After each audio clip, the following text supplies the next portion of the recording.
ફાટેલી એડીઓ આ એક એવી સમસ્યા છે જે દેખાવમાં તો સામાન્ય લાગે, પણ જો એના પર ધ્યાન ના આપીએ ને તો એ બહુ જ પીડાદાયક બની શકે છે. પણ ગભરાવાની જરાય જરૂર નથી.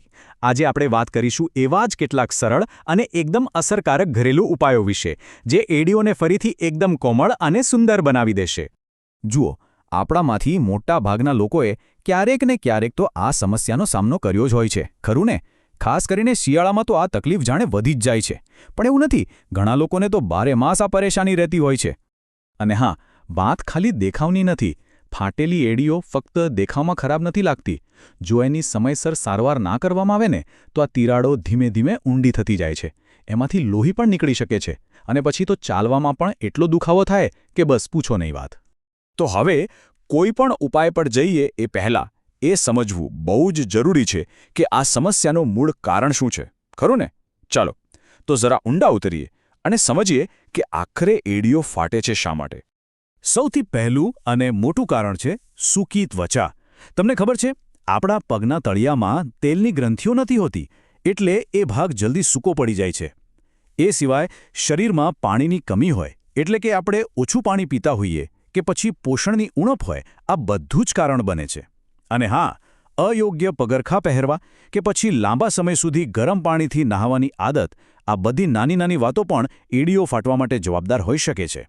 પણ આ બધા કારણો જાણીને ચિંતા કરવાની જરાય જરૂર નથી, કારણ કે આનો ઈલાજ બીજે ક્યાંય નહીં પણ આપણા પોતાના રસોડામાં છુપાયેલો છે. હવે આપણે જોવાના છીએ કેટલાક એવા જ જબરદસ્ત ઘરેલું નુસ્ખાઓ, જે પેલી મોંઘી મોંઘી ક્રીમ કરતાં પણ વધુ અસરકારક સાબિત થશે. અને સૌથી સારી વાત, કોઈ આડઅસર વગર. ચાલો તો સૌથી પહેલા અને સૌથી પ્રખ્યાત નુસ્ખાથી શરૂઆત કરીએ. એ છે ગ્લિસરીન, ગુલાબજળ અને લીંબુનું મિશ્રણ. આ ત્રણેયનું કોમ્બિનેશન ખરેખર કમાલનું છે. જુઓ, ગ્લિસરીન શું કરે? એ ત્વચાને ઊંડે સુધી ભેજ આપે. ગુલાબજળ જે બળતરા થતી હોય એને શાંત કરે. અને લીંબુ એ મૃત ત્વચાને દૂર કરવામાં મદદ કરે છે. એકદમ પરફેક્ટ ટીમવર્ક. આને વાપરવાની રીત પણ એકદમ સિમ્પલ છે. બસ રાત્રે સૂતા પહેલાં પગને થોડીવાર નવશેકા મીઠાવાળા પાણીમાં પલાળી રાખવાના. પછી પ્યુમેક સ્ટોનથી હળવા હાથે ઘસીને સાફ કરી બરાબર કોરા કરી લેવાના. બસ પછી આ તૈયાર કરેલું મિશ્રણ લગાવી હળવો મસાજ કરો અને ઉપર સુતરાઉ મોજા પહેરીને સૂઈ જાઓ. વિશ્વાસ રાખો, સવારે પરિણામ જોઈને ખરેખર નવાઈ લાગશે. હવે જોઈએ બીજો એક સુપર સરળ પણ એટલો જ અસરકારક ઉપાય. આ છે વેસેલિન અને લીંબુનો રસ. જો વેસેલિનનું કામ શું છે, એ ત્વચા પર એક રક્ષણાત્મક પડ બનાવી દે છે, જે અંદરના ભેજને બહાર ઉડી જતા રોકે છે. મતલબ કે એ ભેજને લોક કરી દે છે અને એનાથી ત્વચા લાંબા સમય સુધી મુલાયમ રહે છે. કરવાનું શું છે? બસ 1 ચમચી વેસલિનમાં લીંબુના રસના 4-5 ટીપા મિક્સ કરવાના. પગને બરાબર સાફ કરીને આ પેસ્ટને જ્યાં તિરાડો હોય ત્યાં સારી રીતે લગાવી દો. પછી ઉપરથી મોજા પહેરી લો. આ પ્રયોગ પણ રાત્રે જ કરવાનો છે. તમે જોશો કે માત્ર થોડા જ દિવસોમાં કેટલો જબરદસ્ત ફરક દેખાવા માંડશે. હવે એક એવી વસ્તુ જે આપણે ઘણીવાર ફેંકી દેતા હોઈએ છીએ, વધુ પાકી ગયેલું કેળું. શું તમને ખબર છે કે આ કેળું પણ એડીઓ માટે એક વરદાન જેવું છે? એમાં જે કુદરતી એન્ઝાઇમ્સ અને પોષક તત્વો હોય છે ને, એ ત્વચાને એકદમ નરમ બનાવી દે છે. રીત સાવ સહેલી છે. એક પાકું કેળું લઈને એને બરાબર મેશ કરી લો, એટલે કે એની સ્મૂધ પેસ્ટ બનાવી લો. હવે આ પેસ્ટને ફાટેલી એડીઓ પર લગાવી દો. બસ 20 મિનિટ સુધી એને એમ જ રહેવા દો અને પછી સાદા પાણીથી પગ ધોઈ નાખો.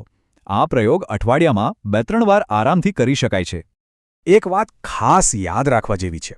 ફક્ત નુસ્ખા અજમાવવાથી કાયમી ફાયદો નહીં મળે. જો લાંબા ગાળાનું પરિણામ જોઈતું હોય તો દૈનિક સંભાળ રાખવી ખૂબ જ જરૂરી છે. તો ચાલો હવે જોઈએ કે આપણી દિનચર્યામાં એવા કયા ફેરફાર કરવા જોઈએ જેનાથી આ સમસ્યા પાછી ના આવે. સારું, તો શું કરવું અને શું ટાળવું? સૌથી પહેલી અને સૌથી જરૂરી આદત, દરરોજ પગને મોઇશ્ચરાઇઝ કરવા. અને હા, પૂરતું પાણી પીને શરીરને અંદરથી પણ હાઇડ્રેટેડ રાખવું. હંમેશા નરમ અને આરામદાયક પગરખાં પહેરવાનો આગ્રહ રાખો અને બની શકે તો સખત ફ્લોર પર ઉઘાડા પગે ચાલવાનું ટાળો. અને પેલો પ્યુમિક સ્ટોન, એનો ઉપયોગ રોજ નથી કરવાનો. અઠવાડિયામાં 1 કે 2 વાર બસ છે. વધારે પડતું ઘસવાથી પણ નુકસાન થઈ શકે છે. બહારથી તો આપણે આટલી બધી કાળજી લીધી, પણ ત્વચાનું સાચું સ્વાસ્થ્ય તો આપણા આહાર પર પણ એટલું જ નિર્ભર કરે છે. એમ કહી શકાય કે સ્વસ્થ ત્વચાની શરૂઆત તો અંદરથી જ થાય છે. તો ચાલો જોઈએ કે ત્વચાને સ્વસ્થ રાખવા માટે કયા પોષક તત્વો જરૂરી છે.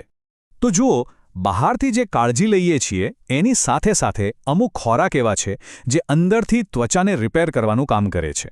જેમ કે વિટામિન ઈ, જે આપણને બદામ, અખરોટ અને પાલકમાંથી મળે.